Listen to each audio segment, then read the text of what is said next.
అందరికీ నమస్కారం. ఈరోజు కథ జాబిల్లి కోసం పార్ట్ 56 రచించిన వారు శాలిని గారు. ఇక కథలోకి వెళ్ళిపోదాం.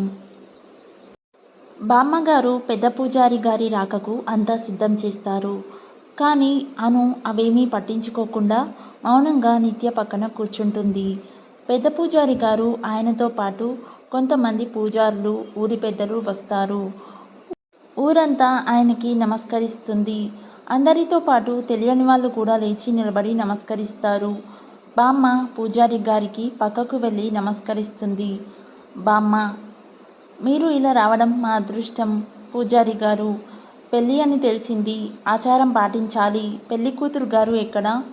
బామ్మ మనసులో, నా మనవరాలు ఎంత అదృష్టవంతురాలు, రండి అంటూ నిత్య దగ్గరికి తీసుకెళ్తుంది. పూజారి గారు వెళ్ళేసరికి అను నిత్య ఏదో మాట్లాడుకుంటూ ఉంటారు. బామ్మ నిత్యని పిలిచి పూజారి గారి దగ్గర ఆశీర్వాదం తీసుకోమని చెప్తారు. అప్పుడే అక్కడికి కార్తీక్ సంతోషంగా వస్తాడు. నిత్య లేచి నిలబడుతుంది. అను కూడా లేచి నిలబడబోతుంది.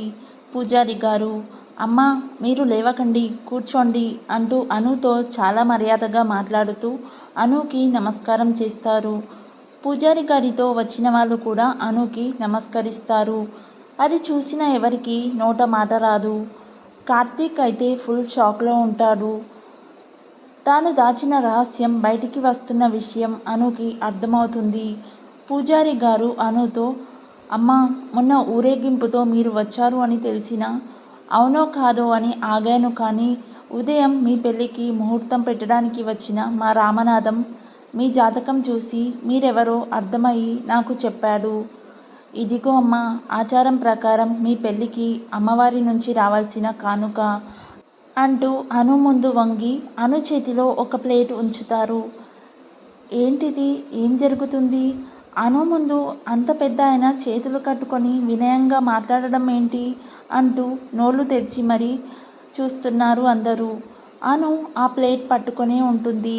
పూజారి గారు ప్లేట్ మీద ఉన్న క్లాత్ తీసేస్తారు. అది చూసి అందరూ షాక్ అవుతారు. ఆ ప్లేట్లో మేని ముసుగు, ఒక ముక్కెర, ఇంకా ఎన్నో బంగారు నగలు ఉంటాయి. పూజారి గారు, అమ్మా, ఈ మేని ముసుగు మీ వివాహ సమయంలో ధరించాలి. ఈ ముక్కెర మీ వంశానికి రక్షగా మీరు మాత్రమే అలంకరించుకోవాలి. ఈ నగలు ఎన్నో తరాలుగా మీ వంశానికి చెందినవి. వీటిపైన ఆ వంశ వారసురాలిగా మీకు మాత్రమే హక్కు ఉంటుంది. మీకు తెలుసు కదా అంటూ వెనుకకు అడుగులు వేస్తూ అనుకి దూరంగా జరుగుతాడు.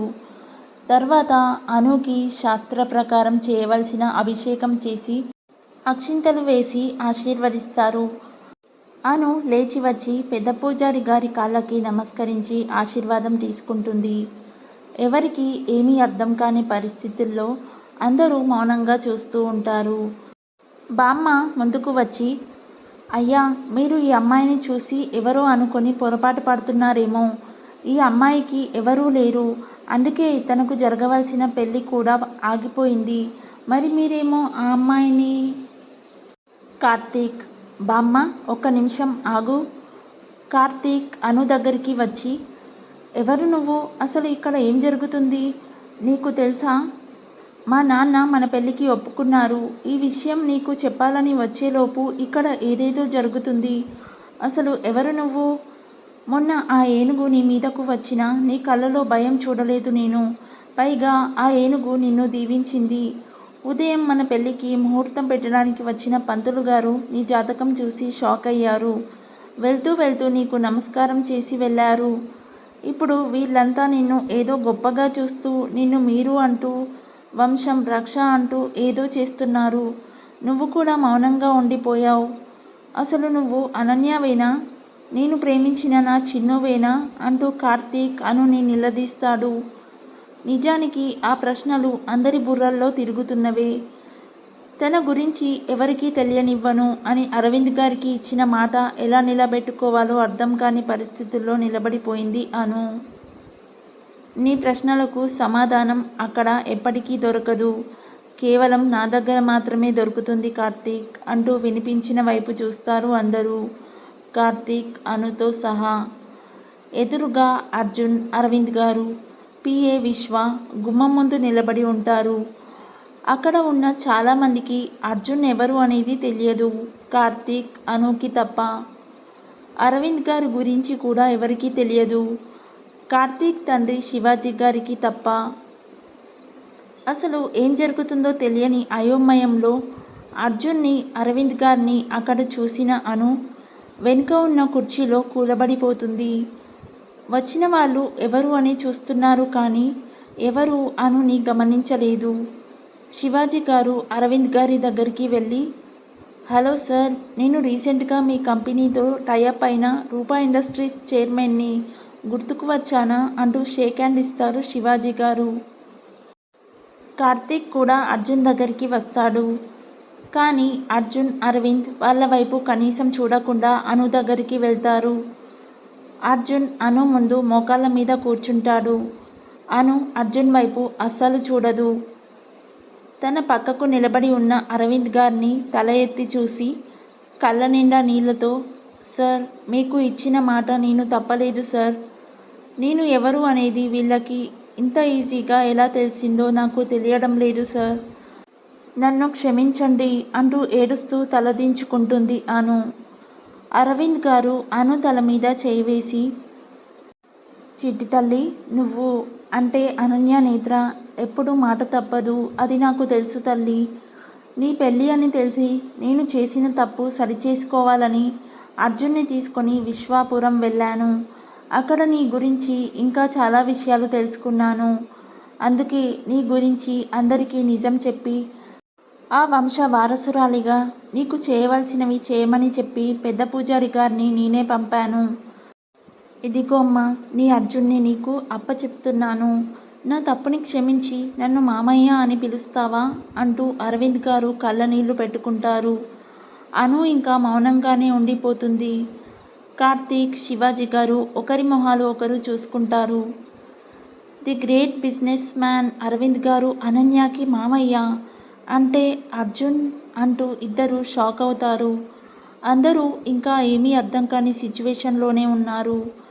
అను దగ్గర మోకాళ్ళ మీదే ఉన్న అర్జున్ అను తలపైకి పెట్టి, జాబ్కి రిజైన్ చేసి కార్తీక్తో మాట్లాడుకొని వాటిని తీసుకొని నాకు దూరంగా వెళ్ళిపోదామనుకున్నావు కదూ. నాకన్నా వాడే ఎక్కువైపోయాడు కదూ. ఇక్కడ ఇంతమందిలో నిన్ను పట్టుకొని అనాథ అంటుంటే డాడ్కి ఇచ్చిన మాట కోసం నీ జీవితం నాశనం చేసుకోవడానికి రెడీ అయిపోయి అనాథ అని ఒప్పుకున్నావు. కానీ నువ్వు అనాథ అయితే నేను కూడా అనాథ అవుతానని ఎందుకు అనుకోలేదు అంటాడు అర్జున్. చెల్లి అనాథ అయితే ఈ అన్నయ్య కూడా అనాథే అవుతాడు కదా, అది ఎందుకు ఆలోచించలేదు నువ్వు? ఆ మాటతో అనుకి ఎక్కడ లేని బాధ వచ్చేస్తుంది. కింద కూర్చుండిపోయి అర్జున్ అంటూ అర్జున్ని పట్టుకొని ఏడుస్తుంది. ఇప్పుడైనా అన్నయ్య అని పిలవవే రాక్షసి అంటూ అర్జున్ అనుని దగ్గరకు తీసుకొని ఏడుస్తాడు. అన్న చెల్లిని దూరం చేసిన తన తప్పు సరిచేసుకున్నందుకు అరవింద్ గారు చాలా సంతోషంతో కళ్ళనీళ్లు పెట్టుకుంటారు. అర్జున్ తనని తాను కంట్రోల్ చేసుకొని, అను బంగారం, ఏడవకురా, నేను వచ్చేసాను కదా, మా అమ్మవి కదూ అంటూ అనుని బుజ్జగించి తన ఏడుపు ఆపిస్తాడు. అర్జున్, అను ఇద్దరూ లేచి నిలబడి అరవింద్ గారి దగ్గరికి వస్తారు. నీకు వరుసకు మామయ్యని అయినా ఇక మీద నీకు తండ్రి స్థానంలో ఉండి నీ బాధ్యత నేను తీసుకుంటాను. మరి నన్ను క్షమిస్తుందా నా చిట్టి తల్లి అను అంటూ చిన్న పిల్లాడిలా అడుగుతారు. అను చిన్న నవ్వు నవ్వి, మావయ్య అంటూ అరవింద్ గారిని పట్టుకుంటుంది. అరవింద్ గారు అనుని, అర్జున్ని దగ్గరికి తీసుకొని చాలా సంతోషిస్తారు. అక్కడ జరిగిన సెంటిమెంట్ సీన్లో నుంచి అందరూ నెమ్మదిగా బయటికి వస్తారు. అరవింద్ గారు శివాజీ గారి వైపు కోపంగా చూసి, మీరు ఏ కంపెనీతో టైఅప్ కావాలని 2 ఇయర్స్గా తిరిగిన నేత్ర గ్రూప్ ఆఫ్ ఇండస్ట్రీకి వారసురాలు ఈ అనన్య నేత్ర.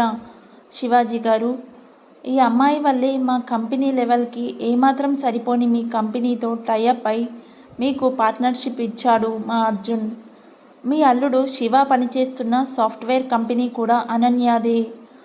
నా వ్యాపార సామ్రాజ్యాలకి, నేత్ర ఆస్తిపాస్తులకి అర్జున్ వారసుడు కాదు.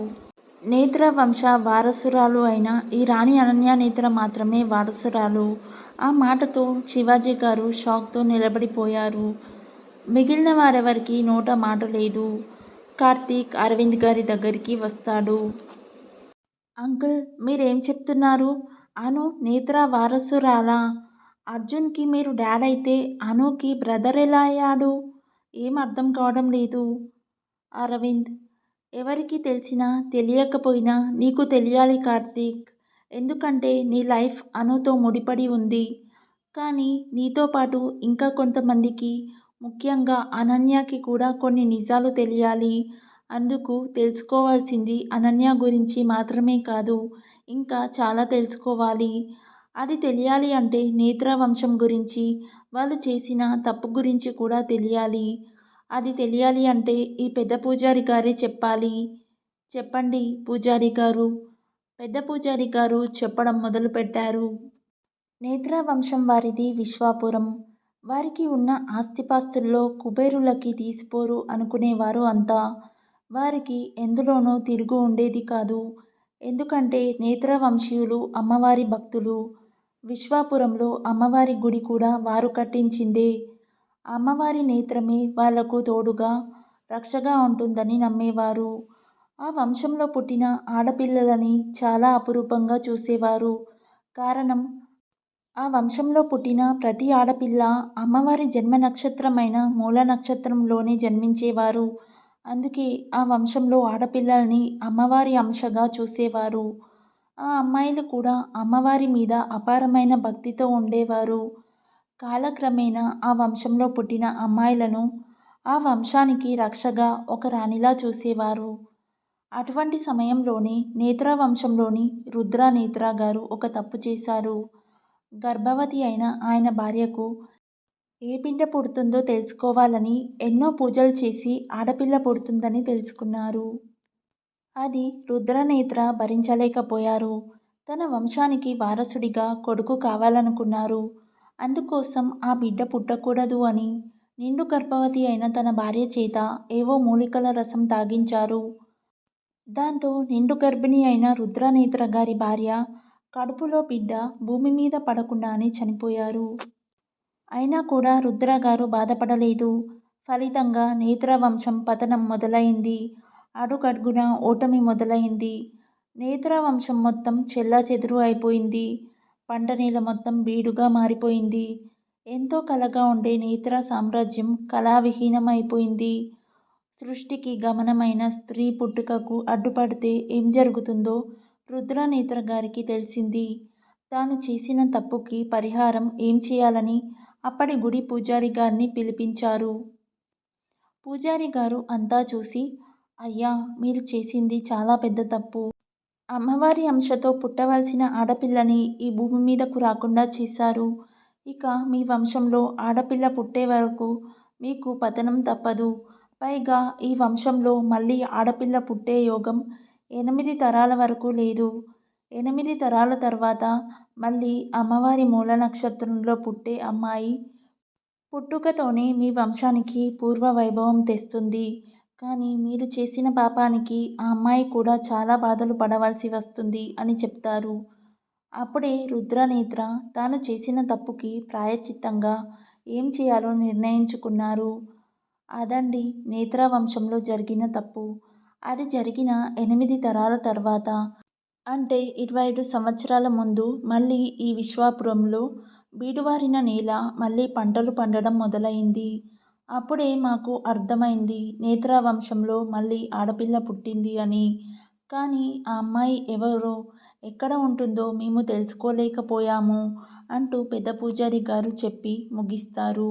అందరూ అనుని కొత్తగా చూస్తారు. కార్తీక్, మరి అర్జున్, అను, అరవింద్, ఆ విషయం నేను చెప్తాను. నేత్ర వంశంలో 8వ తరంలో పుట్టినవాడే ప్రతాప్ నేత్ర, అరవింద్ స్నేహితుడు. ప్రతాప్, అరవింద్, అరవింద్ చెల్లెలు అనురాధ ముగ్గురూ కలిసి ఒకే కాలేజ్లో చదువుకున్నారు. ప్రతాప్ చాలా సింపుల్గా ఉండేవాడు. అతను కష్టపడి ఎదగాలనే మనస్తత్వం. అతను నేత్ర వంశ వారసుడు అని ఎవరికీ తెలియదు. అరవింద్ చెల్లి అనురాధ, ప్రతాప్ ప్రేమించుకొని పెద్దల అంగీకారంతో పెళ్లి చేసుకున్నారు. తర్వాత తెలిసింది ప్రతాప్ గురించి. ప్రతాప్, అరవింద్ కలిసి ఒక కంపెనీ కూడా స్టార్ట్ చేశారు. ప్రతాప్కి అరవింద్ చెల్లి అనురాధకి పుట్టినవాడే అర్జున్ నేత్ర. అర్జున్ పుట్టిన కొన్ని నెలలకి అనురాధ గారు ఒక యాక్సిడెంట్లో చనిపోతారు. ప్రతాప్ ఆ విషయాన్ని జీర్ణించుకోలేకపోతారు. ప్రతాప్ నెమ్మదిగా తాగుడికి బానిస అయిపోతారు. అర్జున్ని పట్టించుకునే స్థితిలో కూడా లేరు. అప్పటికే అరవింద్కి పెళ్ళి అయినా పిల్లలు కూడా లేరు. ఒకరోజు ప్రతాప్ గారు అర్జున్ని తీసుకొని అరవింద్ ఇంటికి వెళ్తారు. తన కొడుకుని పెంచే బాధ్యత అరవింద్కు, అతని భార్యకు అప్పగించి తనకున్న ఆస్తులన్నిటినీ అర్జున్కి రాసి ఇచ్చి ఎవరు ఎంత చెప్తున్నా వినకుండా వెళ్ళిపోతారు. పిల్లలు లేని అరవింద్ గారు అతని భార్యకు అర్జున్ కొడుకు అయ్యాడు. అర్జున్కి మేనమామ అయినా ఆ విషయం అర్జున్కి తెలియనివ్వకుండా పెంచుతారు. కొన్నాళ్ళకి అర్జున్ పేరు మీద ఉన్న ఆస్తులతోనే బిజినెస్ని ఇంకా పెంచుతారు అరవింద్ గారు. తర్వాత ఒకరోజు తెలిసింది అరవింద్ గారికి ప్రతాప్ కస్తూరి అనే ఆవిడని మళ్ళీ పెళ్లి చేసుకున్నారు అని. వాళ్ళకి పుట్టిన కూతురే అనన్య నేత్ర. ప్రతాప్ తన కూతురికి పోయిన తన భార్య అను పేరు రావాలని అనన్య పేరు పెట్టి అను అని పిలిచేవారు అని కూడా తెలిసింది. కూతురు పుట్టిన తర్వాత ప్రతాప్లో చాలా మార్పు వచ్చింది అని, తాగుడు మానేసి కూతురు కోసం ఒక జాబ్ చేసుకుంటున్నారని కూడా తెలుస్తుంది అరవింద్ గారికి. కానీ వెళ్ళి ప్రతాప్ని కలిస్తే ఎక్కడ అర్జున్ని మళ్ళీ తనకి ఇవ్వమని అడుగుతారేమో అన్న భయంతో అరవింద్ గారు ప్రతాప్ దగ్గరికి వెళ్ళలేదు. కానీ కొన్నాళ్ళకి అరవింద్ గారికి తన ఫ్రెండ్ నుంచి ఫోన్ వస్తుంది. ప్రతాప్ గారికి సీరియస్గా ఉందని, హాస్పిటల్లో అడ్మిట్ చేశారని, అర్జున్ని కలవరిస్తున్నారు అని. కానీ అప్పటికే బిజినెస్ వల్ల ముంబైలో స్థిరపడ్డారు అరవింద్ గారు. వెంటనే అర్జున్ని తీసుకొని ప్రతాప్ దగ్గరికి బయలుదేరతారు అరవింద్. అర్జున్కి అప్పటికి 10 ఇయర్స్. తనకి సిచ్యువేషన్ అర్థం కావడం కోసం ప్రతాప్ గురించి, ప్రతాప్ తన తండ్రి అన్న విషయం అర్జున్కి చెప్పేస్తారు అరవింద్. అర్జున్ హాస్పిటల్కి చేరేసరికి ప్రతాప్ ఆఖరి గడియల్లో ఉన్నారు. ప్రతాప్ అర్జున్ని దగ్గరికి తీసుకొని నీ చెల్లిని జాగ్రత్తగా చూసుకో అని చెప్పి కొడుకు చేతిలోనే చనిపోతారు. అర్జున్కి ఆ వయసులోనే గట్టి దెబ్బ తగిలింది. ప్రతాప్ దశదిన కార్యక్రమాలు జరిగే వరకు అరవింద్ గారు అర్జున్తో అక్కడే ఉంటారు. ఆ 10 రోజుల్లోనే అర్జున్కి అనన్య మధ్య అన్నా చెల్లి బంధం తెలిసింది.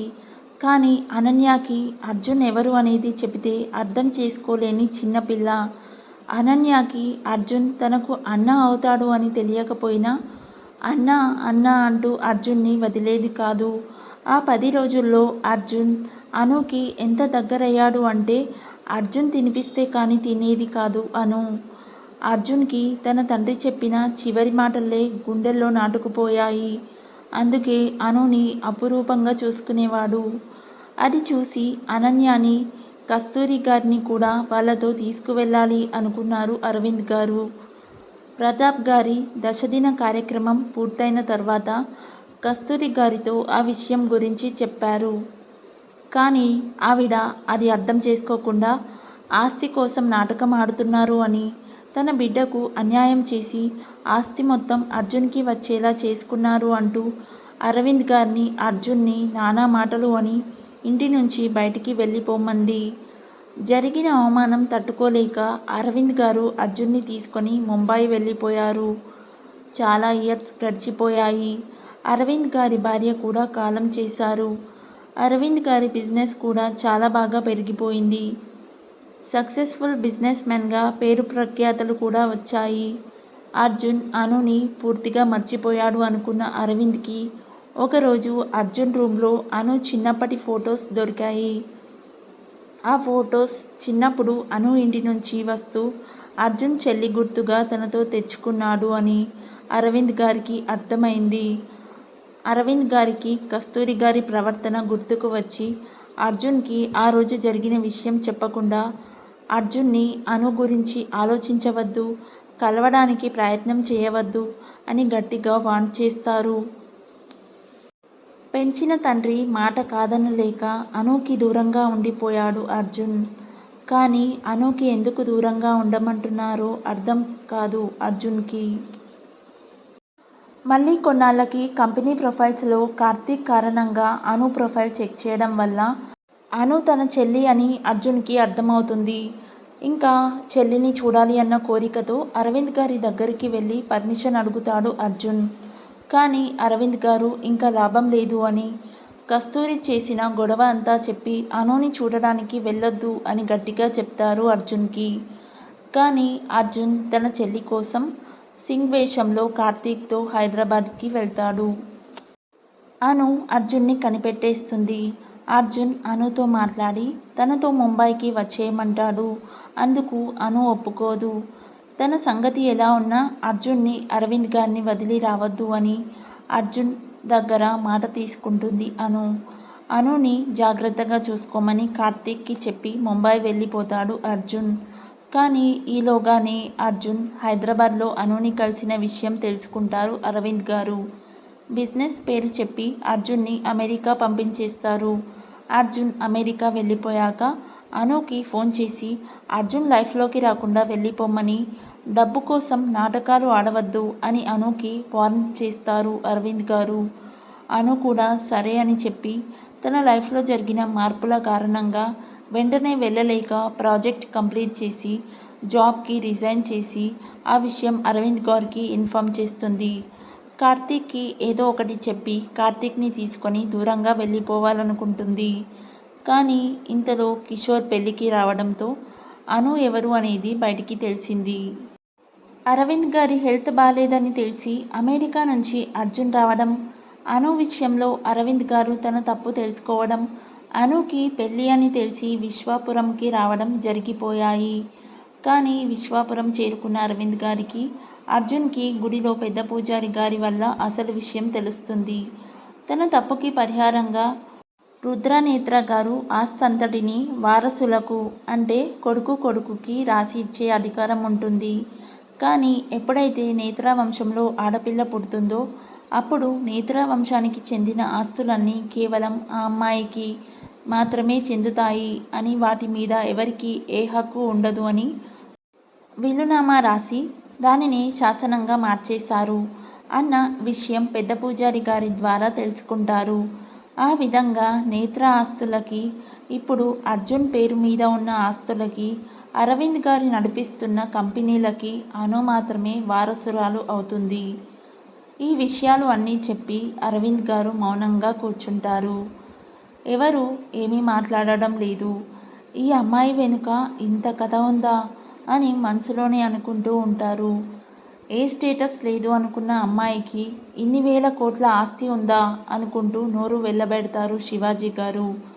ఒక మామూలు మధ్యతరగతి అమ్మాయి అనుకున్న అనన్య నేత్రా వంశ వారసురాలు అని, కొన్ని వేల కోట్ల ఆస్తికి వారసురాలు అని తెలిసిన కార్తీక్కి మతిపోయింది. శివ, శాంతి, కిషోర్, నిత్య, అను టీం అంతా మ్యూట్లోకి వెళ్ళిపోయారు. సైలెన్స్ కూడా అంత భయంకరంగా ఉంటుందా అన్న సిచ్యువేషన్లో నుంచి అరవింద్ గారి మాటలతో వాళ్ళ మూడ్లో నుంచి బయటికి వస్తారు అందరూ. అరవింద్ గారు అను వైపు చూసి, అరవింద్, అను, నువ్వు అర్జున్ లైఫ్లోకి ఏదో డబ్బు కోసం వస్తున్నావు అనుకున్నాను, కానీ నేత్ర ఆస్తి అంతటికి నువ్వే వారసురాలివి, నేత్ర వంశానికి మహారాణివి. ఈ ఆస్తి విషయాలు నీకు ఇప్పటి వరకు తెలియదు, అలాగే ఎవరికీ తెలియదు. అందుకే నీ గురించి అందరికీ, ఆస్తి గురించి నీకు కూడా తెలియాలి అని అందరి ముందు ఈ విషయాలు చెప్పాను. అర్జున్, డాడ్. అరవింద్, చెప్పు అర్జున్. అర్జున్, మీరింకా నా చెల్లి అనన్య గురించి అర్థం చేసుకోలేదు. అరవింద్, ఏమంటున్నావు అర్జున్? అర్జున్, అనన్య నా చెల్లిగా కాదు, నేనే రాణి అనన్య నేత్రకి అన్నయ్యగా గర్వంగా చెప్పగలను. అరవింద్, ఏంటి అర్జున్? అర్జున్, నా నమ్మకం నిజమైతే నేను తన అన్నయ్య అన్న విషయం ఎప్పుడు తెలిసిందో అప్పుడే ఆస్తి విషయం కూడా నా చెల్లికి తెలుసు. కావాలంటే అనుని అడగండి. అరవింద్, అను, అర్జున్ చెప్పింది నిజమా? అను మౌనంగా ఉంటుంది. అందరూ ఆసక్తిగా చూస్తున్నారు. అరవింద్, ఇప్పుడు నువ్వు చెప్పకపోతే నీ ప్రాణంగా ఫీల్ అయ్యే నీ అన్న అర్జున్ మీద ఒట్టు అంటూ అను చేతిని అర్జున్ తల మీద పెడతారు. అను వెంటనే అర్జున్ తల మీద చేయి తీసేస్తుంది. అను, నాకు తెలుసు మావయ్య, ఇప్పుడు కాదు ఎప్పుడో తెలుసు. అరవింద్, ఇంత ఆస్తి నీకు ఉందని తెలిసి కూడా నువ్వు ఇలా ఎందుకు ఉన్నావు? నువ్వు తలుచుకుంటే నేను నడి రోడ్డు మీద ఉండేవాడిని. అయినా నేను ఇన్ని మాటలు అంటున్నా ఎందుకు భరించావు? నిన్ను అనాథ, ఆస్తి అంతస్తు ఏమీ లేవు, నువ్వు మా స్టేటస్ ముందు ఎందుకు పనికిరావు అంటూ అవమానించినా ఎందుకు నోరు మూసుకొని ఉన్నావు? అసలు ఈ ఆస్తి విషయం నీకెప్పుడు తెలుసు అని అడుగుతారు అరవింద్ గారు. అను, ఇంతమంది నిన్ను అవమానించినా, నిన్ను తక్కువ చేసి మాట్లాడినా ఎందుకు భరించావు? అను నవ్వుతూ, నన్ను అన్నది నా వాళ్ళే అయినప్పుడు నేనెందుకు బాధపడాలి మావయ్య? వాళ్ళకి నన్ను అనే హక్కు ఉంది అన్నారు, అంతే కదా, దానికి నేనెందుకు బాధపడాలి అంటూ ఒక్కసారిగా శివాజీ గారి వైపు చూసి మళ్ళీ అరవింద్ గారితో, మావయ్య, మీరు నన్ను ఏదో అన్నారని బాధపడి కోపం పెంచుకొని మిమ్మల్ని దూరం చేసుకుంటే ఇంకా ఆ బంధానికి విలువ ఏముంది? రూపా గారికి అను ఇప్పుడు ఇంకా బాగా నచ్చేస్తుంది. నా కోడలు బంగారం అనుకుంటూ గర్వంగా శివాజీ గారి వైపు చూస్తారు. ఆ చూపుకే సగం చచ్చిపోయినట్లు ఫీల్ అవుతారు శివాజీ గారు. అరవింద్, అను, నిన్ను చూస్తుంటే నా కళ్ళ ముందు మీ నాన్నగారు కనిపిస్తున్నారా బంగారం. కానీ ఈ ఆస్తి గురించి నీకెలా తెలుసు? ఇక్కడ జరిగిందంతా అను తన వర్షన్లో చెప్తుంది. అను, మావయ్య, అసలు ఏం జరిగిందంటే, నాన్నకు నేను చాలా గారాల పట్టిని. నన్ను గుండెల మీద కాదు నెత్తి మీద పెట్టి మరీ పెంచారు. నన్ను ప్రాణంలానే చూసుకున్నారు. ఒకరోజు నాన్న చాలా సంతోషంగా ఇంటికి వచ్చారు. నా చేతికి ఒక కవర్ ఇచ్చారు. అప్పటికి నా వయసు 7 ఏళ్ళు. ఆ కవర్ ఏంటి నాన్న అని అడిగితే, నీ కోసం గిఫ్ట్, కానీ ఇది ఎవరికీ ఇవ్వకూడదు, ఎవరికీ చూపించకూడదు, నువ్వు కూడా ఇప్పుడు చూడకూడదు, మీ అమ్మకి కూడా అసలు చూపించకూడదు అంటూ నన్ను వార్న్ చేశారు. మరి నేనెప్పుడు చూడాలి అంటూ నేను వేసిన ప్రశ్నకు, నువ్వు బాగా పెద్దయ్యాక, నేను నీకు దూరంగా ఉండి నేను నీకు బాగా గుర్తుకు వచ్చినప్పుడు ఓపెన్ చేయి, అంతవరకు ఓపెన్ చేయకు అంటూ నా దగ్గర మాట తీసుకున్నారు. కానీ ఆ వయసులో నాకు ఏమి తెలుసని మాట ఇచ్చానో నాకు తెలియదు, కానీ మాట ఇచ్చేశాను. నాన్న చెప్పిన మాటలు నా మనసులో పాతుకుపోయాయి. అందుకే అప్పుడు నేను ఆ కవర్ని ఓపెన్ చేయకుండా భద్రంగా దాచుకున్నాను. కానీ ఆ తర్వాత రోజే నాన్న చనిపోయారు. అప్పుడే నా లైఫ్లోకి అర్జున్ వచ్చాడు. తాను ఎవరు అన్నది నాకు తెలియకపోయినా నాతో ఉన్నన్ని రోజులు నాన్న నన్ను ఎలా చూసుకున్నారో అలాగే చూసుకున్నాడు. తర్వాత ఏం జరిగిందో నాకు తెలియదు. మీరు అర్జున్ని తీసుకొని వెళ్ళిపోయారు. నేను అర్జున్ అయితే మర్చిపోలేదు, కానీ నాన్న ఇచ్చిన కవర్ గురించి మాత్రం మర్చిపోయాను. సంవత్సరాలు గడిచిపోయాయి, కానీ నేను అర్జున్ని ఎందుకో మర్చిపోలేకపోయాను. మేబీ అదే రక్త సంబంధమేమో. కానీ అమ్మ చిన్నప్పటి నుంచి నన్ను కట్టుదిట్టంలో పెట్టడం వల్ల ఎందుకో అర్జున్ గురించి నేను అమ్మని అడగలేకపోయాను. నా ఇంజనీరింగ్ కంప్లీట్ అయిన తర్వాత ఒకరోజు నాన్న నా పక్కన లేరు అనే బాధ నాకు చాలా కలిగింది. నాన్న ఫోటో పట్టుకొని ఏడ్చాను. నాన్నతో గడిపిన క్షణాలు గుర్తుకు వచ్చాయి. అప్పుడే నాన్న నాకు ఇచ్చిన కవర్ గుర్తుకు వచ్చింది. వెంటనే అమ్మకి తెలియకూడదు అన్న విషయం గుర్తుకు వచ్చి అమ్మ లేని టైం చూసి ఎక్కడో దాచిన కవర్ని వెతికి తీశాను. అందులో అర్జున్ గురించి, నేత్ర వారసురాలిగా ఆస్తి నాకు చెందుతుంది అనే డాక్యుమెంట్స్ అన్నీ ఆ కవర్లో ఉన్నాయి. అన్నీ చదివాను. నాన్న నన్ను ముందు మనిషిగా ఎదగాలి, కష్టం తెలియాలి, కష్టపడడం తెలియాలి, నేను ఒక మామూలు అమ్మాయిలా పెరగాలి, అన్నీ తెలుసుకోవాలి అని నాకు ఆ కవర్ చిన్నప్పుడు ఓపెన్ చేయకూడదు అని కండిషన్ పెట్టారు అని అందులో నాన్న పెట్టిన లెటర్ వల్ల తెలిసింది. నాన్న కోరిక, నేను అర్జున్ అన్నా చెల్లిగా మా బంధం కలకాలం ఉండాలి అని. నేత్ర ఆస్తులకి వారసురాలిగా అర్జున్కి అండదండలు అందించాలని.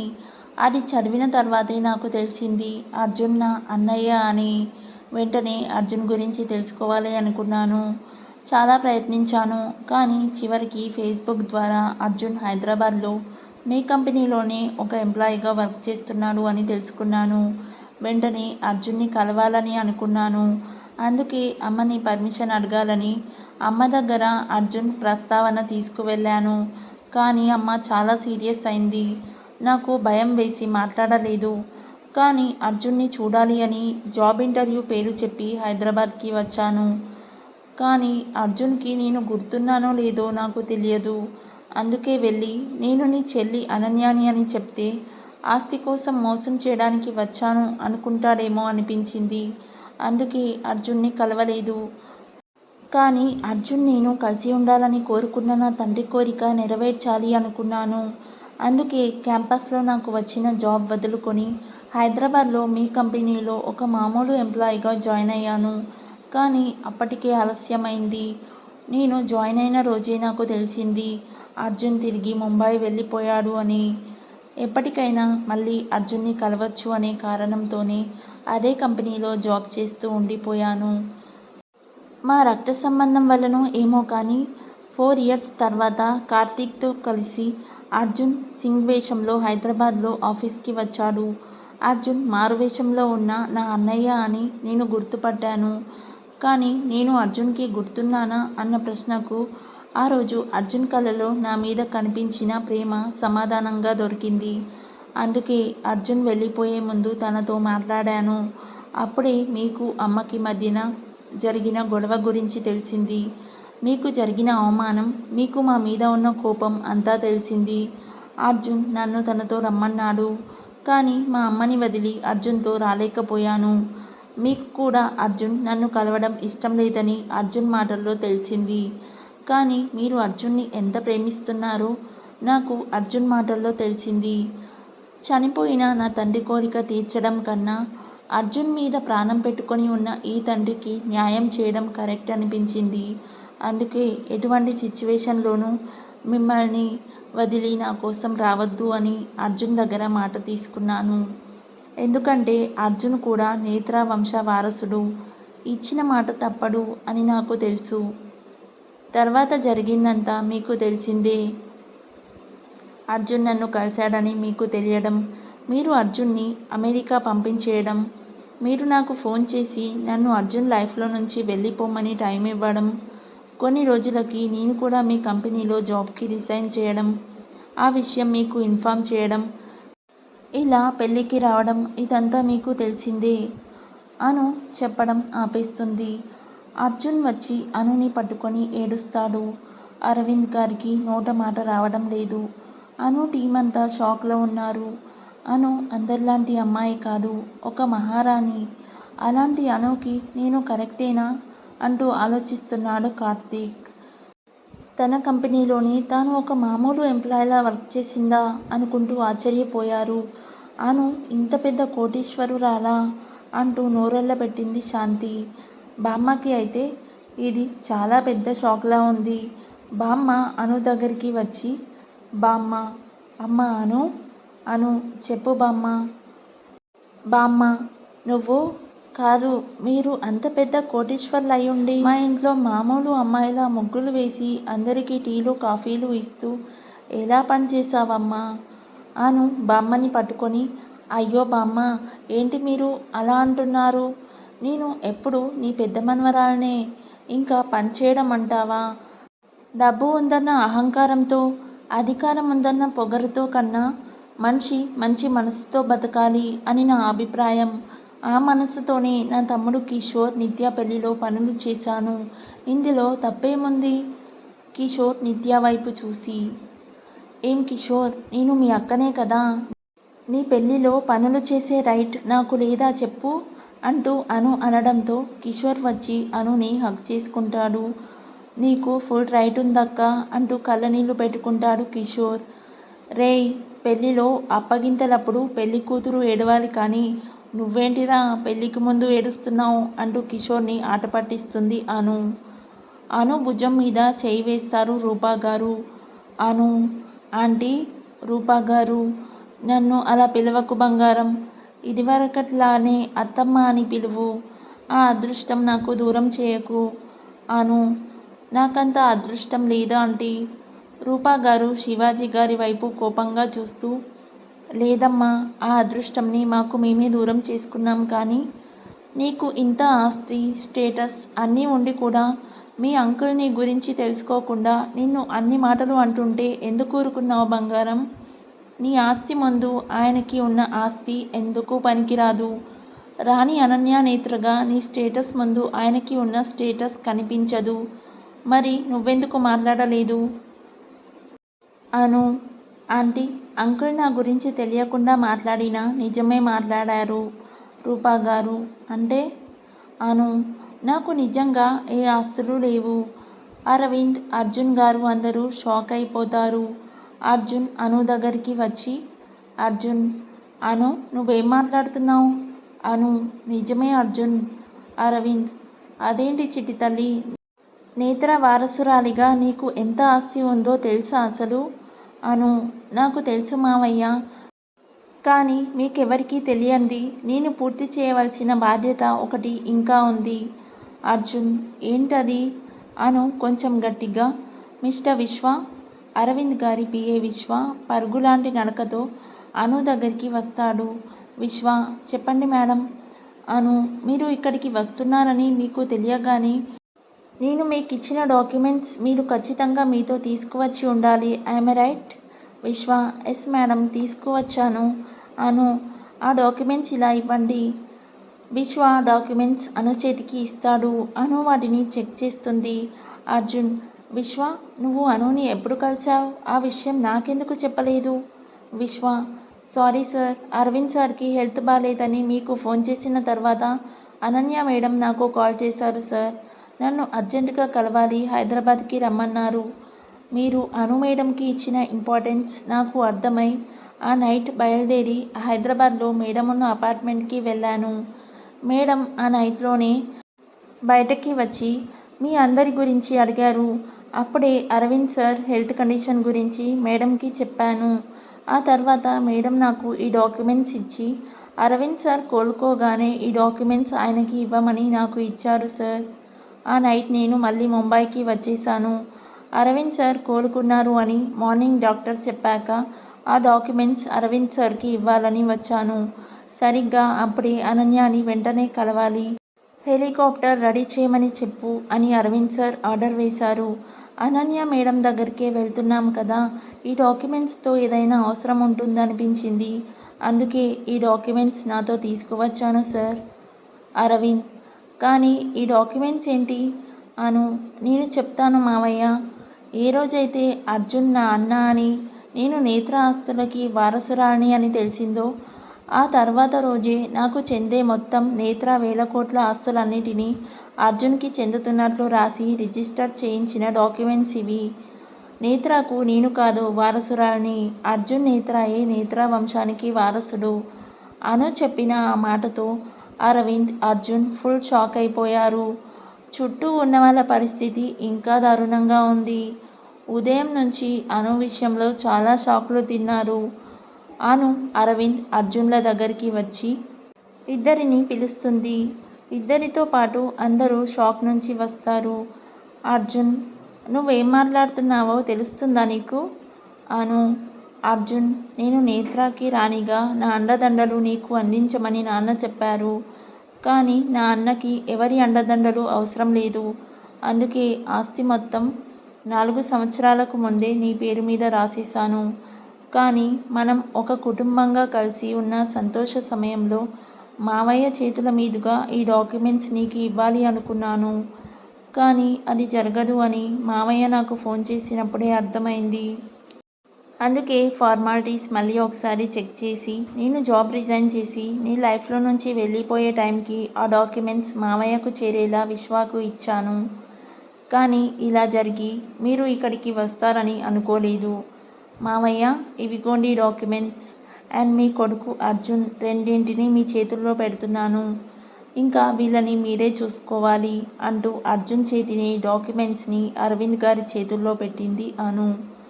అను ఇచ్చిన షాక్తో అందరి ఫ్యూజులు ఎగిరిపోయాయి. అన్న కోసం ఆస్తంతా నిజంగానే ఇచ్చేసిందా అంటూ అను వెనుక నిలబడి అరవింద్ గారి చేతుల్లో డాక్యుమెంట్స్ చూస్తారు. అరవింద్, అను, ఏంటిది చిట్టి తల్లి, ఈ ఆస్తి నీది?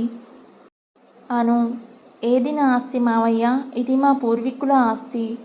అందులో ఒక్క రూపాయి కూడా నేను సంపాదించింది కాదు. మరి అది నా ఆస్తి ఎలా అవుతుంది? నేను కష్టపడి సంపాదించుకున్న ఒక్క రూపాయి అయినా అదే నా ఆస్తి. మన తాతలు ఇచ్చిన ఆస్తులతో మనం నలుగురికి ఉపయోగపడే పనులు మాత్రమే చేయాలి.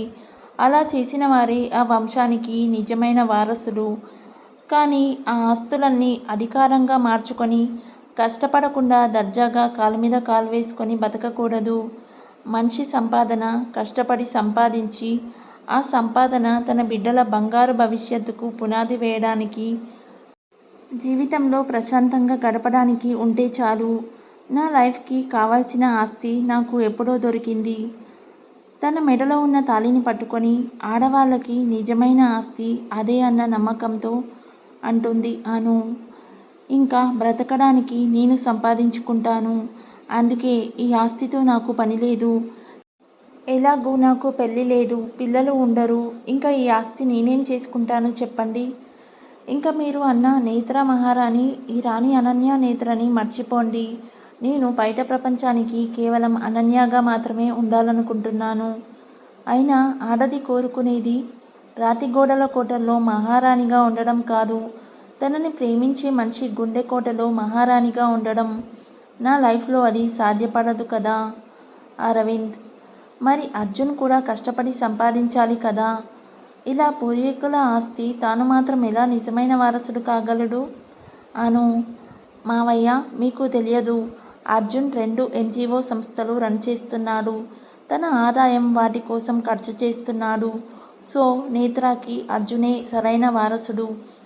అర్జున్ ఏదో చెప్పబోతుంటే అను చూసిన ఒక్క చూపుతోనే తాను మాట్లాడకుండా ఉండిపోతాడు. అరవింద్ గారిని కూడా మాట్లాడనివ్వదు. కార్తీక్ ఏవేవో ఆలోచిస్తున్నాడు. అనుతో తన పెళ్ళికి ఒప్పుకున్న తన తండ్రి ఇప్పుడు అను ఆస్తంతా అర్జున్కి రాసి ఇచ్చేసింది అంటే మళ్ళీ ఆ ఆస్తి కోసం అనుని పెళ్లి చేసుకోమంటారా, లేక ఆస్తి లేదని మళ్ళీ అనుని వదిలేయమంటారా అన్న సందిగ్ధంలో ఉన్నాడు. ప్రసాద్ గారు అను దగ్గరికి వచ్చి, ప్రసాద్, నిన్ను చూసిన మొదటి రోజే అనుకున్నాను నువ్వు అందరిలాంటి అమ్మాయివి కాదు అని. ఆస్తుల కోసం రక్త సంబంధాలు తెంచుకుపోతున్న ఈ రోజుల్లో ఇంత ఆస్తిని అన్నకు ఇచ్చేశావు చూడు. నిజంగా ఈ నా కూతురికి ఎంత పెద్ద మనసిచ్చాడు దేవుడు అంటూ అను నుదుటి మీద ముద్దు పెట్టుకుంటాడు. అను, పెదనాన్న, ఏమీ కాని నా కోసం శివాకి చెందవలసిన ఆస్తిని నాకు రాసి ఇచ్చేస్తాను అన్న మీకన్నా పెద్ద మనసు అయితే నాది కాదు అంటూ ఆయన కాళ్ళకి నమస్కరించింది. శివ, శాంతి వచ్చి, ఎప్పుడు ఎలా ఇంత కొత్తగా ఎలా ఆలోచిస్తావు మహారాణి అంటూ అనుని హగ్ చేసుకుంటారు. అను, దేవుడు అలా పుట్టించాడు, నేనేం చేయను అంటూ నవ్వుతుంది. అందరూ మళ్ళీ జోష్లోకి వస్తారు. నిజాలు అన్నీ తెలిసిన శివాజీ గారు తనతో మాట్లాడకపోవడంతో ఆస్తి ఏమీ లేని తనని శివాజీ గారు ఇంకా యాక్సెప్ట్ చేయలేదని అర్థం చేసుకున్న అను, అంటే శివాజీ గారు వాళ్ళ పెళ్ళికి ఒప్పుకున్నారని కార్తీక్ చెప్పిన మాట అబద్ధం అనుకుంటుంది. అను అర్జున్ దగ్గరికి వచ్చి, అను, అర్జున్, నేను ఒక నిర్ణయానికి వచ్చాను. అర్జున్, చెప్పు అను. అను, నేను వెళ్ళిపోవాలి అనుకుంటున్నాను అర్జున్. నేనెవరో తెలియని చోటుకి నాకు హెల్ప్ చేస్తావా? ఆ మాటతో కార్తీక్ మనస్సు ఒక్కసారిగా మొక్కలైంది. అను ఎందుకు అలాంటి డెసిషన్ తీసుకుందో అందరికీ అర్థమై అందరూ సైలెంట్గానే ఉంటారు. అర్జున్, పదరా నాతో ముంబై వచ్చేయి. అను వస్తున్న కన్నిటిని ఆపుకొని, వద్దు అర్జున్, నేను అక్కడ ఉండలేను. అక్కడ కూడా కొంతమందికి సంబంధించిన గుర్తులు ఉంటాయి కదా. ఈ ప్రపంచానికి నేత్ర వారసురాలిగా కానీ ఇంకెవరికో బా అంటూ ఆగిపోయి, నేనెవరో తెలియని ప్లేస్కి నన్ను పంపించు. అక్కడ నేను ఒంటరిగా ఏదో ఒక జాబ్ చేసుకుంటూ బ్రతుకుతాను ప్లీజ్. ఇప్పుడు నేనున్న సిచ్యువేషన్లో ఎక్కడికి వెళ్ళాలో నాకు అర్థం కావడం లేదు. ప్లీజ్ ఈ చెల్లికి ఈ ఒక్క హెల్ప్ చేయవా అర్జున్ అంటూ అర్జున్ని పట్టుకొని ఏడుస్తుంది. అను ఎందుకు అంత బాధపడుతుందో అర్జున్కి అర్థమైంది. అర్జున్ అను మొహం చేతిలోకి తీసుకొని, అర్జున్, రే నాన్న, నేను బ్రతికుండగా నిన్ను ఎందుకు ఒంటరిగా వదిలేస్తాన్రా? ఇంతకుముందు అంటే నేను లేకపోయినా నిన్ను కంటికి రెప్పలా చూసుకునే మనిషి ఉన్నాడనే ధైర్యంతో నిన్ను వదిలేసి వెళ్ళాను. ఇప్పుడు ఎందుకు వదులుతాన్రా? రేపు నైట్‌కే నువ్వు, నేను, డాడ్ అమెరికాకి వెళ్ళిపోదాం. అక్కడ నీలా ఉంటూ నీకు నచ్చిన జాబ్ చేసుకో. సరేనా? అంటూ హనుని హగ్ చేసుకొని తన కంట వస్తున్న కన్నీటిని తుడుస్తాడు. అందరూ పెళ్లి విషయంలో అను చాలా బాధపడింది కనుక ఇక్కడి నుంచి అను వెళ్ళిపోవడమే కరెక్ట్ అనుకుంటారు అంతా. అర్జున్, పదరా ఇప్పుడే ఇక్కడి నుంచి వెళ్ళిపోదాం. అను అరవింద్ గారితో, మావయ్య నేను రావడం మీకు మనస్ఫూర్తిగా ఇష్టమేనా? అరవింద్, అంత మాట అనకురా. మీ నాన్న నిన్ను అను అని పిలుస్తాడు అన్నప్పుడే అర్థం చేసుకోవాల్సింది నువ్వు నాకు దూరమైన మా ఇంటి మహాలక్ష్మి అనురాధ ప్రతిరూపానివి అని. మహాలక్ష్మి లాంటి నువ్వు మాతో వస్తాను అంటే వద్దు అనేంత మూర్ఖుడిని కాదు తల్లి.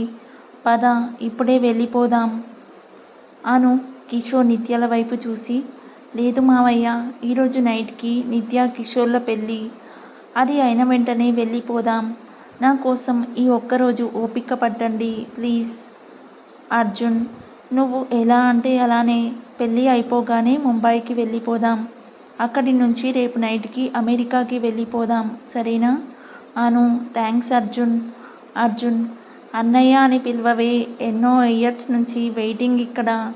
అను, పోరా, నా ఇష్టం వచ్చినప్పుడు పిలుస్తాను అంటూ అను మళ్ళీ గోల మొదలుపెట్టింది. అందరూ జరిగిన ఇష్యూస్ నుంచి మెల్లిగా బయటికి వస్తున్నారు. బామ్మ అర్జున్ అరవింద్ గారిని కూడా పెళ్ళికి ఉండమనడంతో అందరూ సరే అంటారు. అందరూ ఎవరి పనుల్లోకి వాళ్ళు వెళ్తున్న టైంలో వెనుక నుంచి ఒక చెయ్యి వచ్చి అనుని పట్టుకుంటుంది. ఎవరు అని చూసిన అను తన చెయ్యి పట్టుకున్న శివాజీ గారిని చూసి షాక్ అవుతుంది. అందరూ మళ్ళీ ఆగిపోతారు. కార్తీక్, రూపా గారు శివాజీ గారి వెనుక నిలబడతారు. అర్జున్ వచ్చి మళ్ళీ అనుని ఏమైనా అంటారేమో అనుకొని అను భుజం మీద చేయి వేసి నిలబడతాడు. శివాజీ, అను నన్ను క్షమించు తల్లి. అను, అంకుల్ ఏం మాట్లాడుతున్నారు? మీరు పెద్దవారు, అలా మాట్లాడకూడదు. శివాజీ, లేదు అను, నువ్వు దీపావళికి మా ఇంటికి వచ్చినప్పుడే నాకు నచ్చావు. నా కొడుకుకి తగ్గ అమ్మాయివి అనుకున్నాను. కానీ మీ నేత్ర కంపెనీతో మా కంపెనీకి పార్ట్నర్షిప్ దొరకడం వల్ల నా కంపెనీ రేంజ్ అమాంతం పెరిగిపోయింది. అందరిలో నా పేరు మారుమోగిపోయింది. ఆ తలపొగరుతోనే నీలాంటి అమ్మాయిని కాదని అవమానించాను. కానీ నీ కోసం ఒకరు ఆస్తులు వదులుకుంటున్నారు, ఇంకొకరు నిన్ను కూతుర్ని చేసుకుంటున్నారు. ఆఖరికి పెళ్లి కూతురు కూడా నీ కోసం తన పెళ్లి మానుకుంది అంటే నువ్వెలాంటి అమ్మాయివో అప్పుడే నాకు అర్థమైంది. అందుకే కార్తీక్ని తీసుకెళ్ళి మీ పెళ్ళి నాకు ఇష్టమే అని చెప్పాను. ఆ విషయం నీకు చెప్పడానికి వచ్చే లోపల నువ్వు రాణి అనన్య నేత్ర అని తెలిసింది. అప్పుడు నీ దగ్గరికి వస్తే నీ ఆస్తి కోసం వచ్చాము అనుకుంటావేమో అని ఆగిపోయాను. నీ ఆస్తంతా మీ అన్నయ్యకి ఇచ్చేసినప్పుడు ఇలాంటి అమ్మాయినా నేను స్టేటస్ పేరుతో అనాథ అంటూ అవమానించాను అని నా మీద నాకే అసహ్యం వేసింది. కానీ నువ్వు అందరికీ దూరంగా వెళ్ళిపోతాననగానే నా కొడుకు కళ్ళలో కనిపించిన బాధ చూశాక నాకు అర్థమైంది నువ్వు దూరం అయితే వాడు బ్రతకలేడు అని. దయచేసి నా తప్పుని క్షమించు అను. అను, అయ్యో అంకుల్, మీరు మాట్లాడింది తప్పు కాదు. ఏ తండ్రి అయినా కొడుకు సంతోషం కోసమే ఆలోచిస్తారు. మీరు అదే చేశారు. శివాజీ గారు, అయితే నన్ను క్షమించి నా కొడుకుని పెళ్లి చేసుకుంటావా? అను, అంకుల్, మీరు చేసింది నేను తప్పు అనుకోవడం లేదు. అలాంటప్పుడు మిమ్మల్ని క్షమించడం అనే మాటే ఉండదు. ప్రాబ్లం సాల్వ్ అయిపోయింది కదా, ఇంకా అనుతో కార్తీక్కి పెళ్ళి అయిపోతుంది అనుకున్నారు అందరూ, కార్తీక్తో సహా. కానీ అక్కడ ఉంది రాక్షసి అనన్య. శివాజీ గారు, మరి కార్తీక్తో నీ పెళ్ళి? అను మౌనంగా ఉంటుంది. శివాజీ గారు, అను, నువ్వు మాట ఇస్తే తప్పవు కదూ, నాకు ఒక మాట ఇస్తావా? అను, మీ కార్తీక్ని పెళ్లి చేసుకోమని మాత్రం అడగకండి అంకుల్. ఆ మాటతో అందరూ షాక్ అయ్యారు, కార్తీక్తో సహా. రూపా గారు, అను, జరిగిన దాంట్లో మీ అంకుల్ తప్పుంది కానీ కార్తీక్ తప్పేం లేదు. అది నీకు కూడా తెలుసు. ఇప్పుడు నువ్వు ఇలా మాట్లాడడం కరెక్ట్ కాదు. ఒకసారి ఆలోచించు. అను, ఆంటీ, ఇన్నాళ్ళు నా లైఫ్ గురించి ఆలోచించడానికి నాకు ఎవరూ లేరు. కానీ ఇప్పుడు నాకు ఒక అన్నయ్య ఉన్నాడు. నా పూర్తి బాధ్యత ఇప్పుడు అర్జున్దే. ఇప్పుడు అర్జున్ ఏం చెప్తే అదే చేయాలని డిసైడ్ చేసుకున్నాను. రూపా గారు, అర్జున్ నువ్వేమంటావు బాబు? అర్జున్, నేను ఒకసారి అనుతో పర్సనల్గా మాట్లాడి అప్పుడు చెప్తాను. అర్జున్, అరవింద్, అను ముగ్గురు ఒక రూమ్లోకి వెళ్ళి మాట్లాడుకొని వస్తారు. బయటికి వచ్చిన ముగ్గురు సైలెంట్గా ఉంటారు. కార్తీక్లోనూ అందరిలోనూ టెన్షన్ పెరిగిపోతుంది. అర్జున్ని తన నిర్ణయం చెప్పమని అడగడానికి ఎవరికీ ధైర్యం సరిపోవడం లేదు. ఎక్కడ అర్జున్ నో అంటాడేమో అని కార్తీక్ తన గుండె అరచేతిలో పెట్టుకొని చూస్తున్నాడు. కార్తీక్ బాధ అర్థం చేసుకున్న ప్రసాద్ గారు అర్జున్ దగ్గరికి వెళ్ళి, బాబు, మీరు ఏం నిర్ణయించుకున్నారు? మేము వెళ్ళి కార్తీక్ అనన్య పెళ్లి ఏర్పాట్లు స్టార్ట్ చేయాలా? పెదనాన్నగారు, మీరు అనుకి పెదనాన్న అయితే నాకు పెదనాన్నే కదా, అందుకే అలా పిలిచాను. ఇంకా పెళ్లి ఏర్పాట్ల విషయం గురించి మీరు మర్చిపోండి. ఆ మాటతో అందరూ చాలా బాధపడ్డారు. కార్తీక్ అను వైపు చూశాడు. అను తలదించుకొని నిలబడిపోతుంది. ఇక లాభం లేదు. ఇంకా తాను మౌనంగా ఉంటే అను తనకి శాశ్వతంగా దూరం అవుతుందని కార్తీక్కి అర్థమవుతుంది. అందుకే అర్జున్ని ఒప్పించాలని డిసైడ్ అవుతాడు. అర్జున్ దగ్గరికి వెళ్ళి, అర్జున్ అంటూ అర్జున్ భుజం మీద చేయి వేస్తాడు కార్తీక్. వెంటనే కార్తీక్ చేతిని మెలిపెట్టి గట్టిగా పట్టుకుంటాడు అర్జున్. అందరూ వీళ్ళని చూస్తూ ఉంటారు. కానీ అను మాత్రం తల పక్కకి తిప్పేసుకుంటుంది. కార్తీక్, అర్జున్ ప్లీజ్ వదలరా. అర్జున్, ఏంటిరా వదిలేది? కార్తీక్, రేయ్, అంత కోపం ఎందుకురా నా మీద? ముందు నేను చెప్పేది విను ఒకసారి. అర్జున్, ఏంటిరా వినేది? నీకు జాగ్రత్తగా చూసుకోమని నా ప్రాణాన్ని నీకు అప్పచెప్పి వెళ్తే నువ్వేం చేశావురా?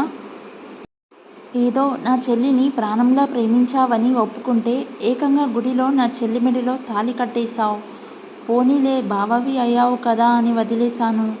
కానీ ఇంతమందిలో నా చెల్లిని అనాథ అంటే నోరు మూసుకొని చూస్తూ నిలబడతావా? అంటూ కార్తీక్ని ముందుకి తిప్పి లాగిపెట్టి ఒక్కటి కొడతాడు అర్జున్. కార్తీక్కి అనుకి పెళ్ళి అయిందన్న విషయం తెలియని శివాజీ గారికి, శివ, శాంతి పేరెంట్స్కి, ప్రిన్స్, సుజాత మేడంకి, బామ్మకి ఇదో పెద్ద షాక్ అయింది. శివ, శాంతి, నిత్య, కిషోర్ నలుగురు వీళ్ళ పెళ్ళి ఏ పరిస్థితుల్లో జరిగిందో చెప్తున్నారు. షాక్ అయిన వాళ్ళందరికీ. అర్జున్కి ఈ విషయం ఎలా తెలుసు అని షాక్ అయ్యాడు కార్తీక్. ఆ షాక్లో అసలు అర్జున్ తనని గట్టిగా కొట్టడం లేదు అన్న విషయం గమనించాడు కార్తీక్. అనుని నేను గుడిలో పెళ్లి చేసుకున్నానని నీకెలా తెలుసు అర్జున్? అర్జున్, ఏరా, నువ్వు ఎన్నో సంవత్సరాలుగా నా చెల్లిని ప్రేమిస్తున్నావు కదా అని ముందు వెనుక ఆలోచించకుండా నా చెల్లి బాధ్యత నీ మీద వదిలేశాననుకున్నావా? ఆడపిల్లలరా, ఇంటి మహాలక్ష్ములు. మనతో పాటు ఉన్నప్పుడు మాత్రమే కాదు, వాళ్ళు మనకు దూరంగా ఉన్నా, మనం వాళ్లకు దూరంగా ఉన్నా వాళ్ళని కాపాడుకోవాలి. ఆడపిల్ల విషయంలో ఫ్రెండ్నే కాదు, దేవుడినైనా నమ్మకూడదు. అసలే ఇద్దరు భార్యలున్న దేవుళ్ళు ఎక్కువ మంది ఉన్నారు. అందుకే మీ విషయాలు ఎప్పటికప్పుడు తెలుసుకుంటూనే ఉన్నాను. నువ్వు ఆఫీస్లో నా చెల్లిని హక్ చేసుకోవడం దగ్గర నుంచి ఈరోజు ఈ ఇంటి గుమ్మంలో మేము అడుగుపెట్టే ముందు వరకు అన్నీ నాకు తెలుసు. అను మనసులో, ఇదేంటి, కార్తీక్ నన్ను ఎన్నో ఇయర్స్ నుంచి లవ్ చేస్తున్నాడు అంటున్నాడేంటి అర్జున్? కార్తీక్కి నేను పరిచయం అయి 6 నెలలే కదా అయింది. కార్తీక్ అర్జున్ మాటలకు షాక్ అయి, అదే ఎలా తెలుసు? అర్జున్, కిషోర్ కిషోర్ కిషోర్ అర్జున్ దగ్గరికి వస్తాడు. కార్తీక్ అర్థం కానట్లు చూస్తాడు. అర్జున్, మీ గురించి నాకు డైలీ అప్డేట్ ఇచ్చేది కిషోరే. రోజు నైట్ తాను మాట్లాడేది నాతోనే. కార్తీక్, అంటే నువ్వు స్పై చేసావా?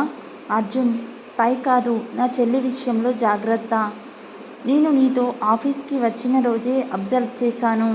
కిషోర్కి అను అంటే చాలా రెస్పెక్ట్ అని. నువ్వు కూడా తనతో రూమ్ షేర్ చేసుకోవాలి అనుకున్నాను. అందుకే ముంబై వెళ్తూనే కిషోర్ని కలిసి అనుని నిన్ను జాగ్రత్తగా చూసుకోమని, మీ గురించి ప్రతిరోజు ప్రతి విషయం తెలియాలి అని చెప్పాను. కిషోర్ కూడా మీ ప్రతి విషయం నాకు చెప్పేవాడు. కార్తీక్ కిషోర్ని చూస్తూ ద్రోహి అంటూ తిట్టుకుంటూ కోపంగా చూస్తాడు. కిషోర్ కార్తీక్ని చూసి హిహిహి అంటూ నవ్వుతాడు. నీ సంగతి తర్వాత చెప్తాన్రా అనుకొని కార్తీక్, అర్జున్ అవన్నీ తర్వాతరా, ముందు నీ చెల్లిని పెళ్ళికి ఒప్పించరా ప్లీజ్. అర్జున్, ఎందుకు ఒప్పించాల్రా? మీ ఫాదర్ నా చెల్లిని అనాథ అంటుంటే ఆయనని కాదని నా చెల్లి కోసం రాలేకపోయావు. మరి నిన్ను నమ్మి ఎలా నా చెల్లినిచ్చి పెళ్లి చేయాల్రా? కార్తీక్, రేయ్ నువ్వు చెప్పింది కరెక్టే కావచ్చు, కానీ నేను మా ఫాదర్ని కాదని వచ్చుంటే నీ చెల్లి అసలు నా మొహం కూడా చూసేది కాదురా. అర్జున్ అను వైపు చూస్తాడు. అను చిన్నగా నవ్వుతూ కనుబొమ్మలు ఎగరేస్తుంది. అర్జున్, అదేంటిరా, నువ్వు తన కోసం వస్తే నా చెల్లి ఎందుకు నిన్ను కాదంటుంది? కార్తీక్, రేయ్ అది నీ చెల్లి అయినా ఆ రాక్షసి గురించి నీకు ఇంకా సరిగ్గా తెలియదు. అర్జున్, రేయ్ నా చెల్లిని రాక్షసి అంటే బావవని కూడా చూడను, చంపేస్తాను. అందరూ అర్జున్ వైపు చూస్తారు. అదేంటి పెళ్ళి వద్దు అంటూనే కార్తీక్ని బావ అంటున్నాడు అనుకుంటూనే అను వైపు చూస్తారు. అను తల పక్కకి పెట్టి చెయ్యి అడ్డు పెట్టి కార్తీక్కి కనబడకుండా అందరి వైపు చూసి కన్ను కొడుతుంది. అందరికీ అర్థమవుతుంది అర్జున్ అనన్య ఇద్దరూ కలిసి కార్తీక్ని ఆడుకుంటున్నారు అని. అందరూ సైలెంట్గా నవ్వుకుంటున్నారు కానీ ఎవరూ కార్తీక్కి చెప్పరు. కార్తీక్కి విషయం అర్థం కాక అర్జున్ని కన్విన్స్ చేయడానికి ట్రై చేస్తున్నాడు. అను మాత్రం మనసులో పిచ్చిగా నవ్వుకుంటూ ఆ నవ్వు బయటికి కనబడకుండా నవ్వు ఆపుకుంటుంది. కార్తీక్, రేయ్ అర్జున్, ఒప్పుకుంటున్నాన్రా, నీ చెల్లి రాక్షసి కాదు దేవత, సరేనా? ముందు మా పెళ్ళికి ఒప్పుకోరా, మాకు పుట్టే పిల్లాడికి నీ పేరు పెట్టుకుంటాము. అర్జున్, లేదు కార్తీక్, నేను ఆల్రెడీ డిసైడ్ అయిపోయాను. నా చెల్లిని గుండెల్లో పెట్టుకొని చూసుకునేవాడు కాదు, తల మీద పెట్టుకొని చూసుకునేవాడు కావాలి. ఆల్రెడీ అటువంటి అబ్బాయిని కూడా చూసేశాను అంటూ అనువైపు చూసి నవ్వుతాడు అర్జున్. అను కూడా నవ్వుతుంది. అందరూ అయ్యో కార్తీక్ అనుకుంటూ సైలెంట్గా నవ్వుకుంటారు. కార్తీక్ని అలా చూడలేక విషయం చెప్పేద్దాం అనుకుంటుంది శాంతి. అను ఒక్క చూపుతో శాంతిని ఆపేస్తుంది. కార్తీక్, అర్జున్, అనుని నేను బాగా చూసుకుంటాన్రా, ప్లీజ్ రా. అర్జున్, రేయ్ నువ్వు నన్ను ఇంకా ఎంత రిక్వెస్ట్ చేసినా వేస్ట్ రా, నేను ఆల్రెడీ డిసైడ్ అయిపోయాన్రా. అవసరమైతే ఇదే ముహూర్తానికి నా చెల్లి పెళ్లి చేసేస్తాను. కార్తీక్కి ఆ మాట వినగానే చాలా కోపం వస్తుంది. అను దగ్గరికి వెళ్తాడు. అను, అర్జున్ చెప్పిన దానికి నువ్వు ఒప్పుకుంటావా? ఇదే ముహూర్తానికి నీకు పెళ్లి చేసేస్తాను అంటున్నాడు, నీకు ఇష్టమేనా అని అడుగుతాడు కార్తీక్. ఇష్టమే అన్నట్లు తల ఊపుతుంది అను. కార్తీక్ అందరి వైపు చూస్తాడు. అందరూ డల్గా ఫేస్ పెట్టి జీవించేస్తారు. కార్తీక్, రే అర్జున్, లాస్ట్ అండ్ ఫైనల్గా అడుగుతున్నా, అనుని నాకు ఇచ్చి పెళ్ళి చేస్తావా లేదా? అర్జున్, చేయన్రా, తనని చేసుకోవడానికి అబ్బాయిని కూడా రమ్మని ఇప్పుడే మెసేజ్ కూడా చేస్తాను, ఏం చేస్తావు? కార్తీక్, అర్జున్, దీనివల్ల నువ్వు చాలా ఫేస్ చేయాల్సి వస్తుంది. అర్జున్, నువ్వు ఏం కావాలన్నా చేసుకో, నా చెల్లిని నాకు నచ్చిన వాడికే ఇచ్చి చేస్తాను. కార్తీక్, బాగా ఆలోచించుకో. కిషోర్, బావ ఏంటి ఇలా మాట్లాడుతున్నాడేంటి, కొంపదీసి వెళ్ళి కాళ్ళు పట్టేసుకుంటాడా ఏంటి అని అనేసరికి అందరూ కార్తీక్ నిజంగా అలా చేస్తాడా అనుకుంటూ ఇంట్రెస్టింగ్గా చూస్తూ ఉంటారు. అర్జున్, నువ్వు వచ్చి నా కాళ్ళు పట్టుకున్నా నేను ఒప్పుకోను, నువ్వేం చేస్తావో చేసుకో అంటూ కాలు మీద కాలు వేసుకొని చైర్లో కూర్చుంటాడు అర్జున్. కార్తీక్ కోపంగా అర్జున్ దగ్గరికి వస్తాడు. నిజంగా కాళ్ళు పట్టేసుకుంటాడా లేదా అర్జున్ని కొడతాడా అనుకొని అర్జున్ పక్కన నిలబడుతుంది అను. సరే అర్జున్, ఏం చేస్తానో నువ్వే చూడు అంటూ అను నడుము మీద చేయి వేసి దగ్గరకు తీసుకొని అను పెదవులని తన పెదవులతో బందీ చేస్తాడు కార్తీక్. అందరూ పిచ్చి షాక్ అయిపోతారు.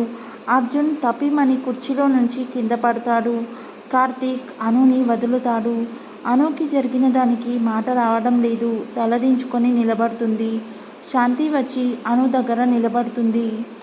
కార్తీక్ అర్జున్ని చూసి, రేయ్ బామ్మర్ది, నీ చెల్లి ఎప్పుడో నా పెళ్ళామైంది, ఇప్పుడు ఇక్కడ ఉన్న వాళ్ళకి కూడా ఒక క్లారిటీ వచ్చే ఉంటుంది నీతో సహా.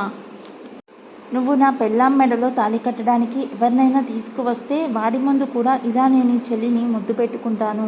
అప్పుడు నువ్వేం చేస్తావో నేను చూస్తాను అంటూ గర్వంగా చెప్తాడు. రూపా గారు, వాణి గారు, శాంతి, నిత్య అందరూ వచ్చి అనుని చూస్తారు. అను సిగ్గుతో సైలెంట్గా లోపలికి వెళ్ళిపోతుంది. మిగిలిన కథ నెక్స్ట్ పార్ట్లో చూద్దాం. If you like this video please like, share and subscribe to my YouTube channel. Thank you.